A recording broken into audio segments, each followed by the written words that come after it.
The most addictive game I have played in 2021.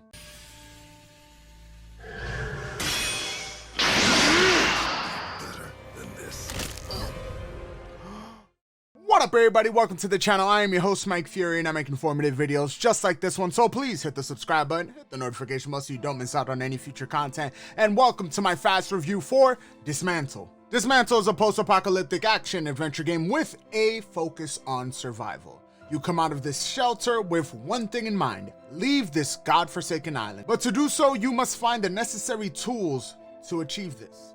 Now this wilderness will put you to the test as you fight, farm, harvest, build, all to survive this bittersweet apocalypse. So I've completely reformatted the way that we do fast reviews here.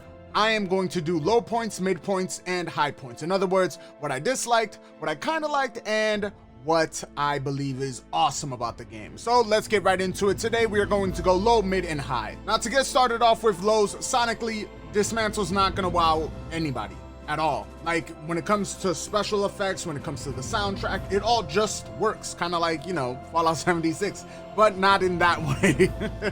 All jokes aside, audio is just okay. Another one of the low points for me would have been the complexity of the game itself. It's no stamina with no combos and no, like, everything is just one hit type of thing. And not saying that there isn't like a different enemy types that take two swings, but it's all so very simple. And I think that if it would have just added a little bit more complexity to it, I would have enjoyed it more. And finally, for my low points, it can be repetitive, and or some people can feel like it's a bit too grindy, because the game loop itself is very, it can be tedious if you're not having fun. But if you're having fun, and if you reach that zen mode where you're just doing the game loop consistently, which we will talk about in a bit, it really does nail that zen type of, you're kind of like in a trance sort of thing, and you're just doing, you're like chewing through it and just unlocking more things, leveling up, unlocking more, exploring more, unlocking more. Like, all of that works completely well, but I do see how somebody can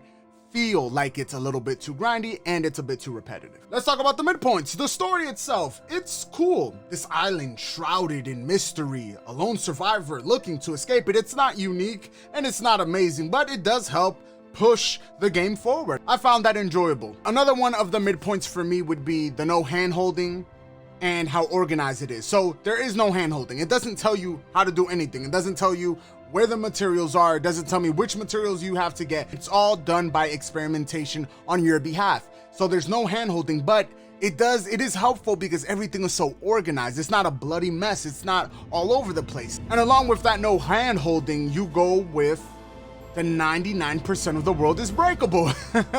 Finally, my final midpoint would be the inspirations. It takes a little bit of survival, modern survival games. It takes a little bit of Dark Souls, and it also takes a little bit of State of Decay.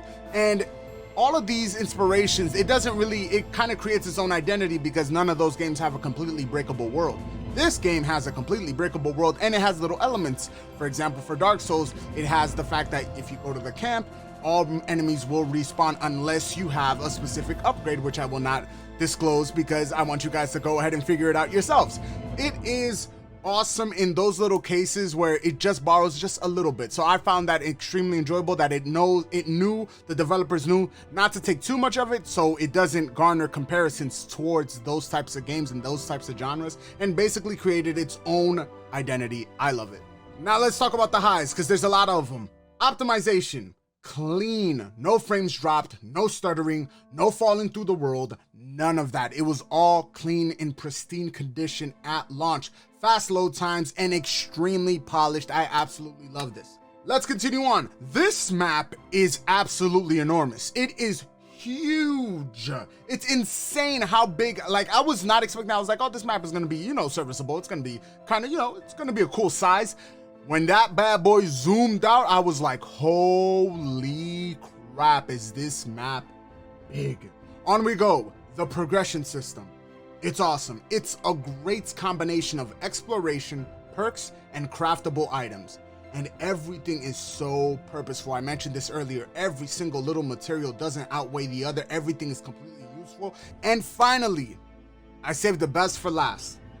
The extremely addictive gameplay. It never lets up. It is explore, break, craft, or dismantle if you will.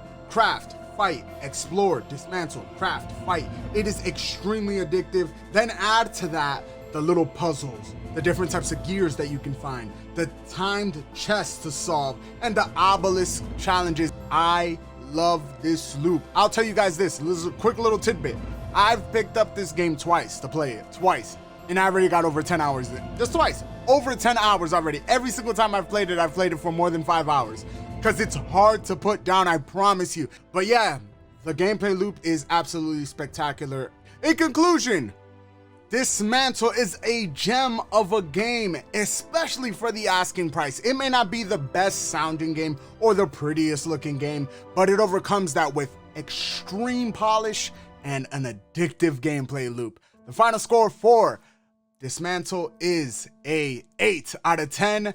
I thoroughly enjoyed it. Let's go ahead and answer the 3 questions. Is it fun? Is it worth it? And is it for you? Is it fun? It is extremely fun, and you'll find yourselves in that Zen mode where you're just breaking and entering. That would be funny. Where you're just breaking, fighting, leveling up, surviving, breaking, fighting, crafting, and you're just gonna be in that loop, and you're just gonna find yourself in this trance state, in this Zen mode, and it's just gonna be extremely fun for anybody who likes those Zen type of games. And then, is it worth it? It's $20. I find $20 is extremely worth it. Go ahead and cop it. If you find it anything lower than that, it's a complete steal in my personal opinion.